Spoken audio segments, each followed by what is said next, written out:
नमस्कार, आप देख रहे न्यूज 18। मैं हूं आपके साथ मेनका चौधरी। इस बुलेटिन में खबर उत्तराखंड से। देहरादून से सबसे पहले खबर, जहां मंगलवार को सीएम पुष्कर सिंह धामी यूपी जाने वाले हैं। लखनऊ में मंगलवार को उत्तराखंड महोत्सव 2023 की शुरुआत होने वाली है। सीएम धामी ही इसकी शुरुआत करेंगे।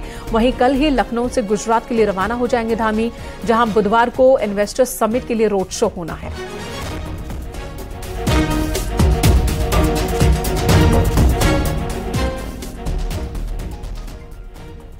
इधर पुष्कर सिंह धामी कैबिनेट ने आज कई बड़े फैसले लिए हैं। एक बड़ा फैसला पुरानी पेंशन से जुड़ा हुआ है। 1 अक्टूबर 2005 से पहले सरकारी नौकरी के लिए जितने भी निकले थे और नियुक्ति भले ही 1 अक्टूबर 2005 के बाद हुई हो, ऐसे सभी कर्मचारियों को पुरानी पेंशन का हकदार माना गया है। 7,000 कर्मचारियों को पुरानी पेंशन के हकदार के रूप में अब प्रस्ताव पर मुहर लग गई है। लोकसभा चुनाव से पहले धामी सरकार का यह बड़ा फैसला है। हालांकि अक्टूबर 2005 के बाद निकाले गए नौकरियों के विज्ञापनों पर यह आदेश लागू नहीं होगा, यानी कि उन्हें नई पेंशन ही मिलेगी। 1 अक्टूबर 2005 के बाद पुरानी पेंशन खत्म कर नई पेंशन लागू की गई थी, लेकिन कर्मचारी लगातार मांग कर रहे थे और उनकी दलील यही थी कि उनकी नियुक्ति के लिए विज्ञापन पहले जारी हुआ था। अब धामी कैबिनेट ने करीब 7,000 ऐसे कर्मचारियों को तोहफा दिया है जिनकी नौकरी उस विज्ञापन के आधार पर हुई है जो 1 अक्टूबर 2005 से पहले निकाला गया था। हरियाणा के बाद उत्तराखंड दूसरा ऐसा राज्य है जिसने कर्मचारियों को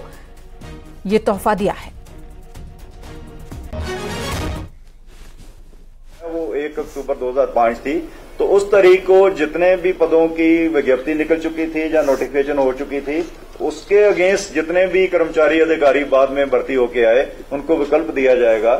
तो अगर वो चाहेंगे तो ओल्ड पेंशन स्कीम में जा सकते हैं। कैबिनेट का निर्णय हो गया है, जीओ हो गया, लगभग 3 महीने का समय दिया जाएगा विकल्प देने के लिए। तो जो विकल्प देंगे उसको फिर इम्प्लीमेंट करेंगे। आज पुरानी पेंशन जो बहाली, जो वर्षों पुरानी मांग थी, आज उत्तराखंड के माननीय मुख्यमंत्री और उनकी कैबिनेट द्वारा पास किया गया, जिसके लिए समस्त शिक्षकों में उत्साह है।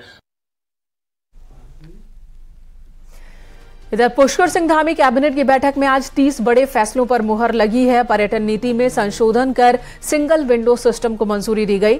एमएसएमई विभाग में नए उद्योग लगाने के साथ ही पुराने उद्योगों को भी एक्सपेंशन के लिए छूट दी गई है। पुरानी गाड़ियों को स्क्रैप करने के लिए भारत सरकार की नीति को लागू करने की मंजूरी दी गई।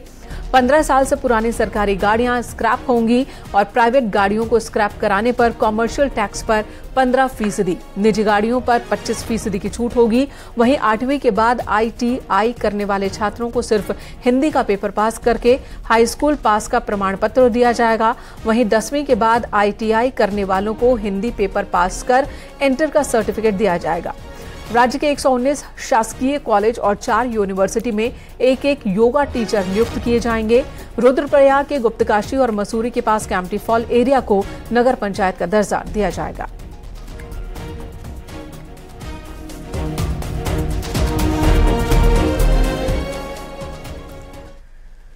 खबर हरिद्वार से। मंगलौर से विधायक सरवत करीम अंसारी, आज सुबह दिल्ली में उनका निधन हुआ, जिसके बाद आज ही उनका अंतिम संस्कार भी हुआ।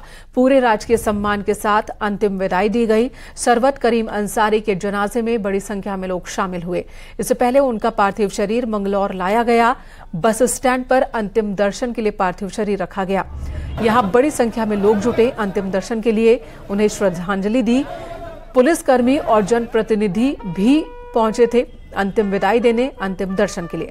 मंगलौर से बीएसपी के विधायक सरवत करीम अंसारी का दिल्ली के अस्पताल में निधन हुआ। तकरीबन 2 महीने पहले उन्हें हार्ट अटैक आया था, जिसके बाद बाईपास सर्जरी हुई।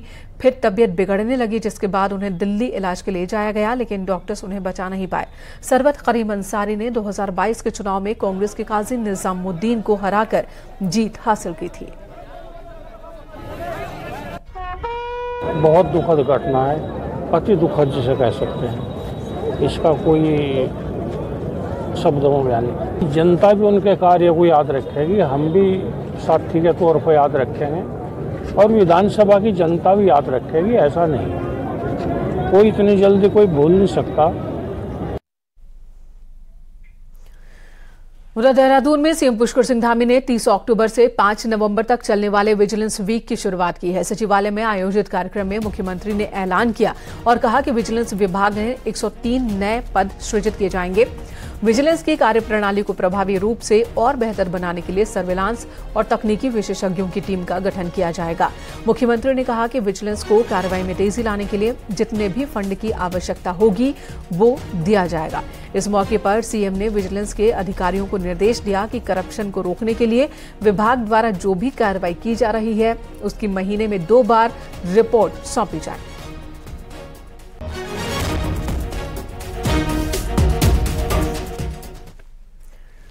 उद्यान विभाग का घोटाला कितना बड़ा है और किसानों के नाम पर गड़बड़ी के तार कहां तक जुड़े हैं, इन सवालों के जवाब अब सीबीआई जांच में निकल सकेंगे, जब माली से लेकर महानिदेशक तक से पूछताछ होगी कि आखिर इतनी बड़ी बंदरबांट कैसे हुई।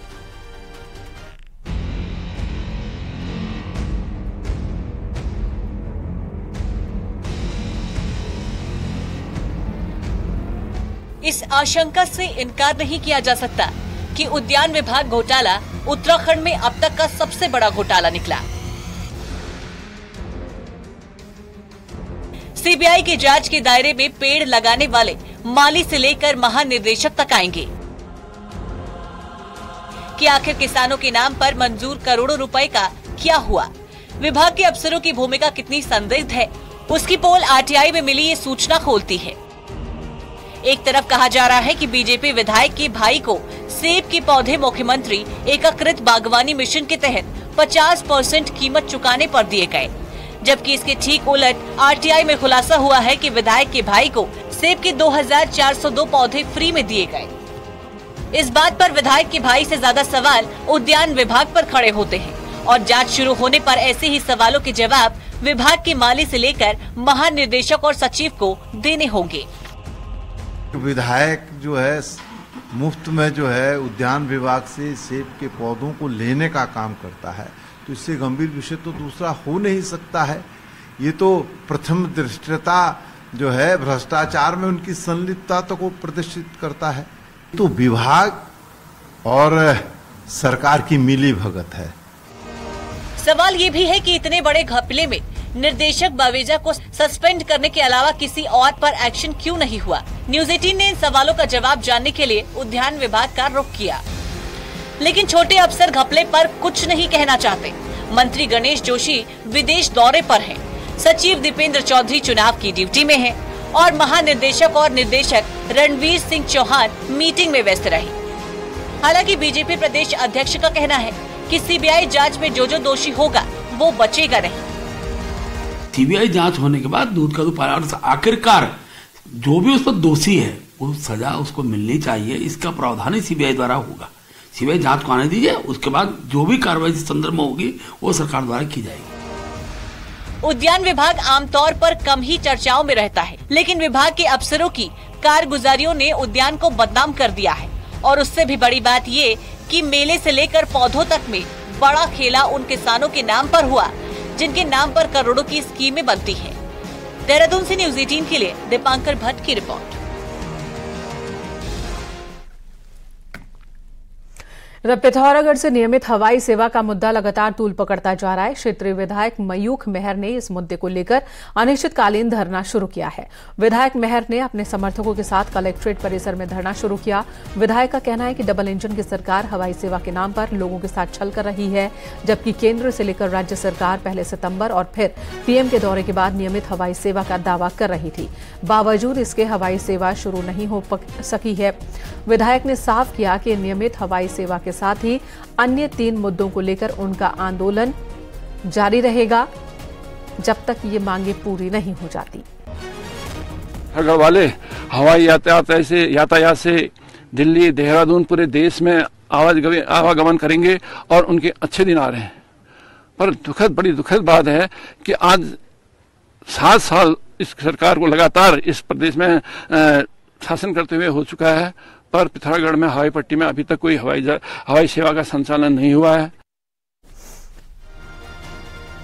चमोली की नीति घाटी के सिगड़ी नाले में झील बनने के बाद विशेषज्ञों की टीम एसडीआरएफ, एनडीआरएफ और आईटीबीपी की टीम मौके पर पहुंची। धौली गंगा के दूसरी तरफ की चट्टान टूटने के बाद सिगड़ी नाले में एक झील सी बन गई है। भविष्य में कोई नुकसान ना हो इसलिए झील के रिसाव को खोलने की कोशिश की जा रही है।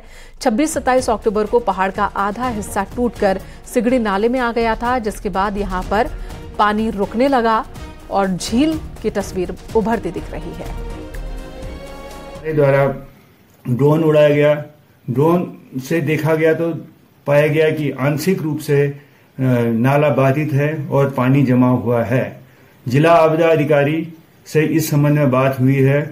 जिला आपदा अधिकारी और विशेषज्ञों की राय के पश्चात ही इसमें आगे की कार्रवाई की जाए। हल्द्वानी में कुमाऊं के सबसे बड़े डिग्री कॉलेज MBPG में छात्र संघ चुनाव की जबरदस्त हलचल देखने को मिल रही है। यहां अध्यक्ष पद के लिए ABVP ने अपना प्रत्याशी घोषित कर दिया, वहीं NSUI ने किसी नाम का ऐलान नहीं किया। ऐसे में मुकाबला एक निर्दलीय प्रत्याशी और ABVP के बीच होना तय है। ABVP और निर्दलीय प्रत्याशी ने सोमवार को अपनी ताकत का प्रदर्शन किया। दोनों प्रत्याशियों ने अपने समर्थकों के साथ जबरदस्त जुलूस निकाला और जीत का दावा भी किया। टॉयलेट बाथरूम की बात हर कोई करता है, क्लास सफाई की बात हर कोई करता है, लेकिन हम शिक्षा के मुद्दों पे, जेन्युइन मुद्दों पे, जो कॉलेज में देखिए बहुत दूर दराज से हमारे MBPG महाविद्यालय कुमाऊं का सबसे बड़ा महाविद्यालय, बहुत दूर दराज क्षेत्रों से बच्चे आते हैं। क्या है कि इस बार विद्यार्थी परिषद ने मजबूती दावेदारी की है और सिंगल प्रत्याशी मुझे घोषित किया है और हम अवश्य जीत कर आएंगे। बीजेपी के पूर्व प्रदेश अध्यक्ष और डीडीहाट से विधायक बिशन सिंह चूफाल का कहना है कि आदि कैलाश आने वाले दिनों में धार्मिक पर्यटन का बड़ा केंद्र होगा। चूफाल ने कहा कि पीएम मोदी के आने से इस क्षेत्र को पूरी दुनिया में एक अलग पहचान मिली है। नतीजा ये है कि हर दिन 1000 से ज्यादा सैलानी आदि कैलाश पहुंच रहे हैं, जिससे होम स्टे और होटल संचालकों को भी फायदा मिलेगा। साथ ही चूफाल ने उम्मीद जताई कि आने वाले दिनों में आदि कैलाश के जरिए हजारों लोगों को रोजगार भी मिलेगा। पार्वती कुंड तक और अंतिम गांव जाने तक रोज का देखा जो कि 1000 की संख्या भी ज्यादा लोग जा रहे हैं। ये ऑनलाइन की बात कर रहा हूँ, ऑफलाइन की नहीं। तो इससे लोगों को रोजगार मिल रहा है। लोगों को जो होम स्टे बने, जो होटल थे, उन्हें जगह नहीं मिल पा रही है, क्योंकि किसको पता था कि इतनी जल्दी में इतने पर्यटक आएंगे यहाँ। आज आपको अल्मोड़ा जिले का एक ऐसा पर्यटक स्थल दिखाते हैं जहां पर प्रकृति के सुंदर नजारे हैं और यहां पांडवों ने भी समय बिताया था, लेकिन सुविधाओं के अभाव में कम ही सैलानी यहां पहुंच पाते हैं।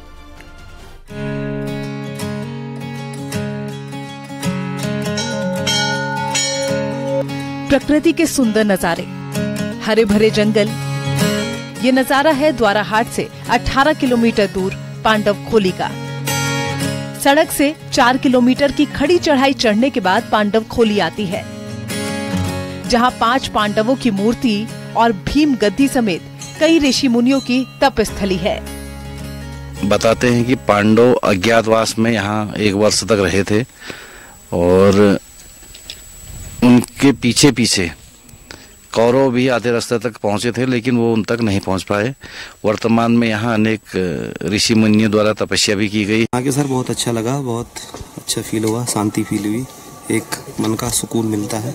नीचे तपोवन भी गए थे हम। यहाँ बताते हैं कि पांडवों ने यहाँ तपस्या की थी अज्ञातवास के दौरान, इसके उपलक्ष्य में हम लोग यहाँ आए थे। एक छोटा सा ये बुग्याल भी है, काफी अच्छा महसूस होता। कुकछीना से चढ़ाई चढ़ते समय आपको लगेगा कि अब पांडव खोली पहुंचना मुश्किल है, लेकिन जैसे ही पांडव खोली पहुंचेंगे तो सारी थकान मिट जाएगी और भीम गद्दी और बुग्याल आपका मन मोह लेंगे। बहुत ही रमणीक और सुंदर जगह है यहाँ पर, और यहाँ पर पांडव लोग अज्ञातवास के समय में यहाँ पर आए थे और उन्हें ढूंढने के लिए कौरव भी आए थे, लेकिन यहाँ तक नहीं पहुँचे थे। और तमाम यहाँ पर ऋषि मुनियों ने यहाँ पर तपस्या की है। द्रोण ऋषि, गर्ग ऋषि एक तपस्वी भूमि है और यहाँ करके बहुत ही एक ट्रैकिंग स्थल भी है। ये पर्यटन की दृष्टि से इसको और विकसित करने की जरूरत है। बाकी लोग आते हैं यहाँ, पांडवों को मंदिर है, ये स्थान है, यहाँ उनको दर्शन के लिए आते हैं यहाँ। बाकी यहाँ एक भीम की गुदड़ी है जिसमें आप चल के आए, 5 पांडवों की मूर्ति है, नीचे है, इधर ही नीचे तपोवन है, भीम शिला है, वहाँ भीम तपस्या करते थे वहाँ। बाकी ये जड़ी बूटियां हैं यहाँ। अगर आप अल्मोड़ा आ रहे हैं तो कुछ दिन पांडव खोली का प्लान जरूर बनाएं। यहाँ पहुँचने के लिए चढ़ाई जरूर चढ़नी होगी, लेकिन उसके बाद पांडव खोली पहुँचकर आपको लगेगा कि जैसे आप स्वर्ग में हैं।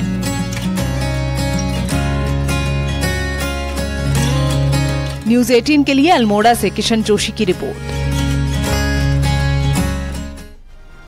परिवार भगवान केदारनाथ के दर्शन किए। प्रेमचंद अग्रवाल के साथ उनके बेटे पीयूष और बहू भी दर्शन के लिए पहुंचे थे।